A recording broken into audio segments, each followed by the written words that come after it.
Muito bem, sejam bem-vindos a mais uma questão comentada. Essa questão é da banca CESP, vou comentar que é pedido da inscrita Maria, ela que pediu para resolver essa questão. Vamos ver se a gente consegue sanar sua dúvida, Maria. Marcos gastou 2/5 da quantia que possuía, depois 1/3, em seguida 1/6, e com o resto comprou 6 cadernos de 1,80 e sabe-se que faltou 1,50 para ela comprar um livro de 7,50. Nessa situação, Marcos possuía uma quantia inferior a 170, certo ou errado? Bom, banca CESP, gabarito, ou é certo ou é errado, né?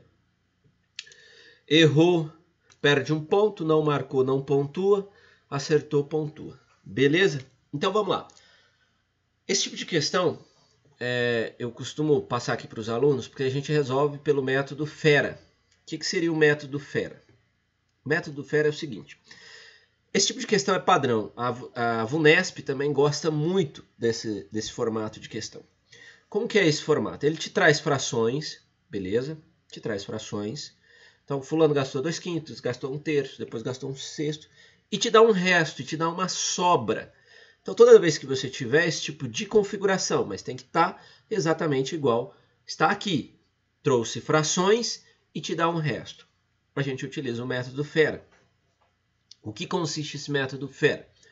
O método FERA é o seguinte. Primeiro nós vamos organizar as frações, por isso que é o F, organizar as frações, fazer a equivalência e no final fazer regra de 3 e no finalzinho acertar a questão, que é o que nós queremos, tá? Por isso o macete FERA. Tá, a regra de 3 aqui no final, a última regra que nós vamos, a última continha que nós vamos fazer é o seguinte. Você vai ter a fração que corresponde ao resto, certo? Ao resto.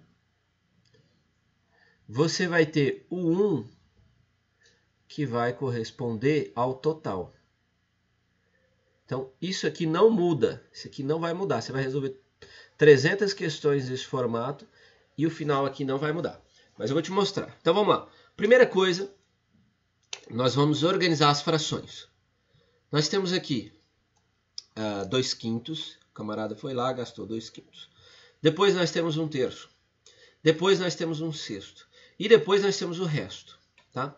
O resto não está em fração. Ele te dá o dinheiro. E ele tem que te dar esse resto em dinheiro, porque senão você não consegue calcular o total.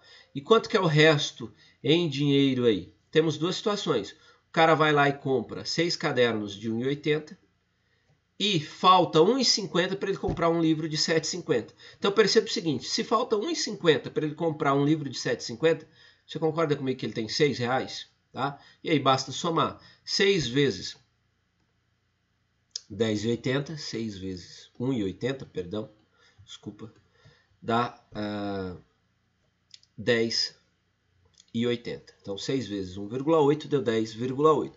Mais 6 vai dar 16,8. Então perceba o seguinte, o resto é R$16,80. Ok? Então no lugar do resto aqui, eu posso colocar o que eu encontrei, que é o 16,8.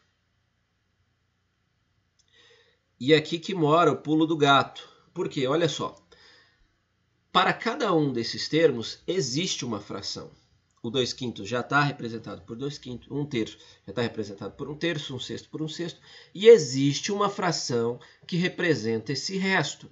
E é isso que nós vamos buscar, essa fração, e de uma maneira bem intuitiva e bem simples, sem fazer cálculos complexos, apenas fazendo a equivalência dessas 3 frações. Como que eu faço a equivalência dessas 3 frações? Primeiro passo, descobrir o denominador comum, o mínimo múltiplo comum entre os denominadores, que é 5, 3 e 6.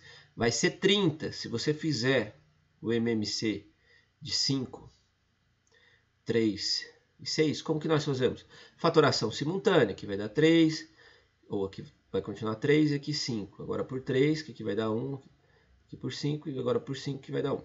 2 vezes 3, 6, 6 vezes 5, 30. Fiz rapidão, só para você recordar. Beleza? 30. 30 é o nosso mínimo múltiplo comum. Agora observe o seguinte, ó, o bizu. Como eu quero transformar? Eu tinha uma fração que era 2/5, agora eu quero uma fração que tenha denominador 30. Basta eu dividir pelo de baixo. 30 dividido por 5 é 6, vezes 2, 12. E eu vou provar para você que essas duas frações são equivalentes, o 2/5 e o 12 sobre 30. Olha só, 2 dividido por 5 tem que dar 0,4. Olha agora 12 dividido por 30. 0,4. Na verdade eu falei 2 dividido por 30, não, 2 dividido por 5, né? Mas eu fiz certo, olha lá, 0,4, vou fazer de novo, 12 dividido por 30. Então, as duas frações são equivalentes, são iguais, representam o mesmo resultado. Só que essa de baixo aqui é mais interessante para mim, porque olha só o que vai acontecer. 30 dividido por 3 é 10 vezes 1, 10. 30 dividido por 6 é 5 vezes 1, 5. Por que para mim é interessante? Porque a fração do resto também vai ser uma fração com o denominador 30. Basta eu descobrir agora o numerador, que númerozinho que vai no numerador. É difícil de descobrir isso? Não. Tá? Não é difícil. Por quê?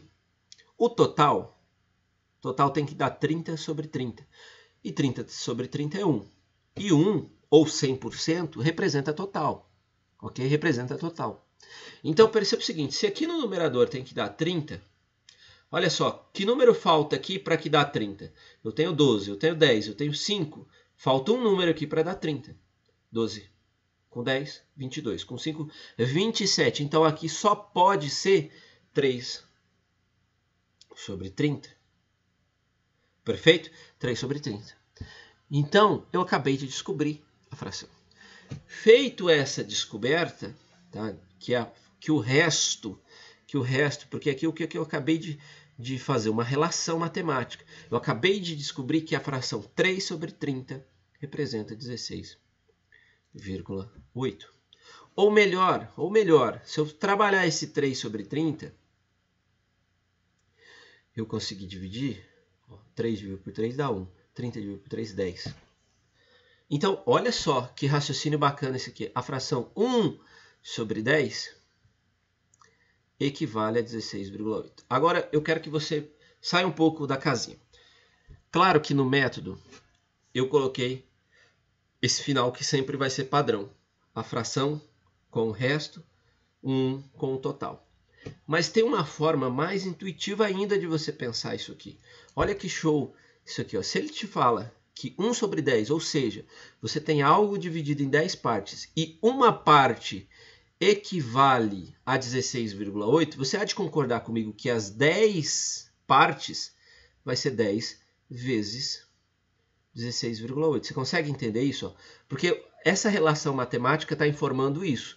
Ó, eu tenho algo dividido em 10 partes, onde eu tenho uma parte, e uma parte de 10 representa R$16,80. Então, as 10 partes vai ser 10 partes vezes 16,8, que dá 168, que já é a nossa resposta.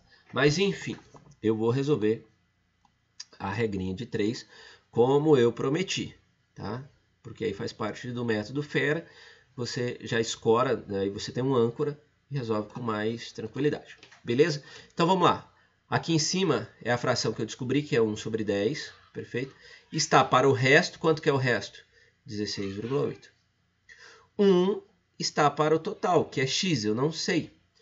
Por que eu coloco 1? Lembra que a fração total é 30 sobre 30? 30 dividido por 31. Sempre a resposta vai ser 1, porque sempre o total tem que ser 1. Tá? Sempre. O total é 1. 100% é 1. Tá? Grave isso. E aí eu multiplico em cruz. 1 vezes 10, 1 sobre 10 vezes x, 1 sobre 10x. 1 vezes 16,8, 16,8.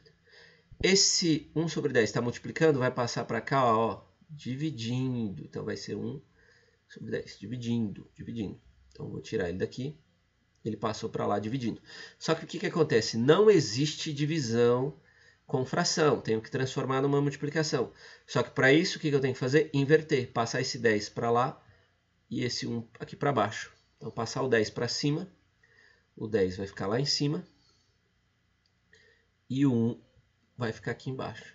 Beleza? 10 sobre 1. Olha que conta fácil de fazer. 16,8 vezes 10, 168. Dividido por 1, o próprio 168. 168 dividido por 1, 168. Então, o gabarito é certo. Por que é certo? Porque olha só o que o enunciado está dizendo.